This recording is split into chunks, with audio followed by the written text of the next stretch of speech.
Hi friends, मैं हूं मानव। Welcome two movie शू। भी करते हैं आपस में पॉजिटिव सा नमस्कार और बात करते हैं एक मूवी की जो कि है हॉलीवुड मूवी सिविल वॉर। लेकिन जब आप देख रहे होंगे इसको, क्रिस्टन डंस्ट की मूवी जो कि स्पाइडरमैन की गर्लफ्रेंड थी किसी जमाने के अंदर, बहुत अच्छे एक्टर्स हैं, आपको ऐसा लगेगा कि शायद ये इंडिया के लिए भी उतनी रेलेवेंट है या फिर इंडिया छोड़िए किसी भी कंट्री के लिए बहुत ही ज्यादा रेलेवेंट है। क्योंकि यहाँ पर रोल ऑफ जर्नलिज्म, यहाँ पर role of politics and role of people और उनकी मोरालिटीज को लेके काफी सारी बातें करते हैं एलेक्स गार्नर जो इसके डायरेक्टर साहब हैं। तो ये डायरेक्टर साहब को बड़ा मजा आता है डिस्टोपियन वर्ल्ड दिखाने के अंदर। एनहाइलेशन जैसी मूवी इन्होंने बनाई है और इनको वो जो रीजन होता है ना इसके पीछे, उसके पीछे जो ह्यूमन नेचर है वो दिखाने में बड़ा मजा आता है, और जो यहाँ पर भी बहुत अच्छे से दिखाई है। लेकिन एक अलग चीज करनी है यहाँ पर, कोशिश करिए कि इसको एक्सप्लेन नहीं किया है कि आपको ये वाली साइड लेनी है कि आपको ये वाली साइड लेनी है। लेकिन फिर भी आपको ये समझ में आया था कि जो पॉलिटिकल अफेयर होते हैं वो कभी भी सीधे होते ही नहीं है, उसके अंदर कोई ना कोई बैक स्टैबिंग होती ही होती है। और जनरली जिनके पीछे में छुरा जाता है वो पब्लिक होती है। तो basically someone is trying to kill us and so we are trying to kill them. ये मूवी के अंदर ही एक डायलॉग है बहुत ही स्ट्रांग तरीके और बहुत ही सिग्निफिकेंट तरीके से ये आता है, जब एक जर्नलिस्ट ली उनको अप्रोच करने की कोशिश करते हैं कि भाई साहब ये आप ये कर क्यों रहे हो। और यही मेरे ख्याल से इस पूरी मूवी का क्रक्स है, divide and rule, and it is basically state funded लड़ाइयाँ, जहां पर एक प्रेसिडेंट साहब थर्ड टर्म की पूरी पूरी तैयारी कर रहे हैं। क्या वो अपना टर्म अपना कर पाएंगे कि नहीं कर पाएंगे, क्या ये जो जर्नलिस्ट हैं ये वहां पर पहुंच पाएंगी कि नहीं पहुंच पाएंगी, और ये समझ पाएंगे कि वो ये जो लड़ाई है वो खत्म क्यों नहीं करते हैं। और ये जो जर्नी है फ्रॉम न्यूयॉर्क, जहां पर सबसे ज्यादा भसड़ है, टू डीसी व्हाइट हाउस, और ये जो पहुंचने की पूरी जद्दोजहद है, इसके बीच में माइल्स और माइल्स का जो लैंड और अलग अलग तरीके के आपको लोग दिखेंगे जो बस लड़ने पे उतारू हैं। वहां पर आपको इवन कास्ट डिवाइड और आपको सोसाइटी डिवाइड भी बड़ी क्लियरली दिख जाएगा।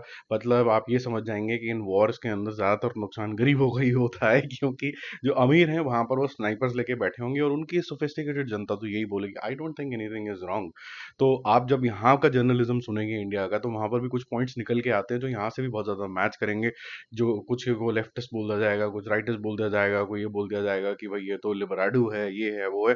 तो ये जो सारे अलग टर्मिनोलॉजी को लेके यहाँ पर भी आपको चीजें यहाँ पर दिखनी शुरू हो जाएंगी, और आपको लगेगा कि ये पॉलिटिकल जो अफेयर है ये बहुत ही अच्छे तरीके से दिखाया गया, and it stands true to true to the entire human nature and community at large on earth. It is not just specific to India. वहां पर भी यही भसड़ है। और ये जो नया भारत आएगा, अच्छे दिन आएंगे वहाँ का, अगर आप समझ लीजिए कि एक ऐसा ग्रेट अमेरिका बनाने, अमेरिकन ड्रीम को जो बेचने की कोशिश करी गई है, और उसकी वजह से जो अलग अलग हिस्सों में दुनिया बट गई है, और एक जो स्केयर क्रिएट कर दिया गया है। एक चीज होती है स्केयर एक्चुअली में भूत आ गया या कुछ आ गया, एक होता है स्केयर ऑफ अननोन। उसको बहुत इफेक्टिवली यहाँ पर यूज किया गया, स्केयर ऑफ अननोन। आपको पता है आपकी कम्युनिटी पूरी खत्म हो जाएगी अगर आप ये नहीं करेंगे। आपको पता है कि आपके साथ कितना अत्याचार हुआ था, क्या आपको पता है आपको हिस्ट्री चेंज करने की कितनी जरूरत है। बहुत सारी बातें हैं यहाँ पर जो बहुत इफेक्टिव तरीके से करी गई हैं। अब इसी को काउंटर करने के लिए एक और पक्ष है कि आपको पता है कि आपको हिस्ट्री गलत बताई गई थी, तो इसलिए चेंज करने की जरूरत है। तो आप कंफ्यूज हो जाओगे कि किसके पक्ष में मैं अपना दिमाग लगाऊं। और वहीं पर ये जो मूवी है ज्यादा आपको किसी की साइड लेते हुए नजर नहीं आती, और वो ये बताती है कि भैया जब ये कंफ्यूजन क्रिएट होनी होती है तो जो माइंडसेट होते हैं लोगों के वो बट जाते हैं, और फिर कुछ बंदर आते हैं और वो पैसे वैसे दे के लड़ाइयाँ करा देते हैं।